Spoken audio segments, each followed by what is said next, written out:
There is something deeply spiritual about being at the top of Bishop's Peak and seeing all around you. Something about being at the beach and hearing the waves and feeling the wind. You've got the sand between your toes and you realize I am not a face in a box on a computer screen. That's Andrew Hook, who is a licensed professional wellness counselor and an expert on mental health. Over the past year, the COVID pandemic has shut down schools, businesses, and sports arenas, to name a few. As a result of the limited social interaction, young adults are struggling the most.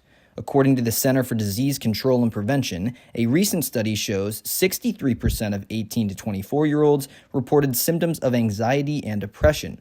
Speaking more on why this has happened, Hook shared his perspective. What I'm finding is that as we increase our screen time virtually doing the things we have to do, for some reason, we're also increasing our screen time doing things we don't have to do. We're spending more time on Reddit, more time on YouTube, more time video games, whatever.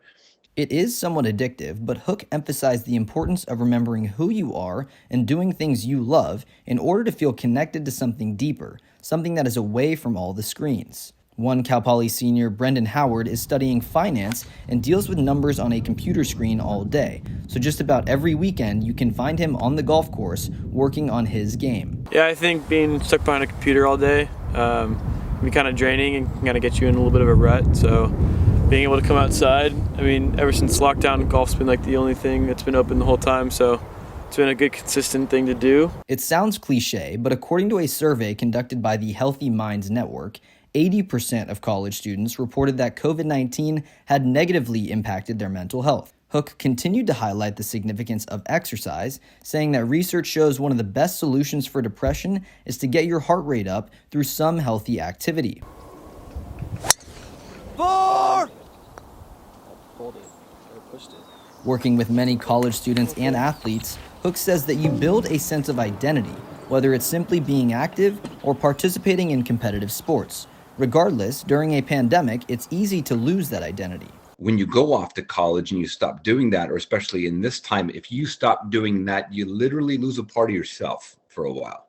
And it's one of the pieces of lowest hanging fruit that you can actively stay connected with in this time. So you lose so much already. You've lost your friend groups, perhaps. You've lost what being on campus and eating on campus and walking into the admin building, God help you. And just doing those types of things that didn't seem so important before, but seem pretty important now. You can actively retain part of who you are by staying busy and keeping those identity markers. Through experience, Hook knows how doing what you love affects someone physiologically in a positive way. Business administration senior Drew Kobayashi also loves to golf as a way to escape his room, to get exercise, and most importantly, to get a much-needed mental health break. Yeah, it just helps not being locked up in your room all day, being able to get outside for 4 to 5 hours and kind of just enjoy like the beach, the rock around you, and kind of everything that comes with the golf course.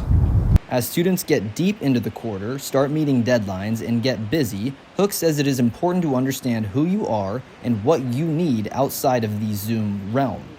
Everyone is dealing with the pandemic differently, but that is why mental health is so important right now. For Mustang News, I'm Tony Farias.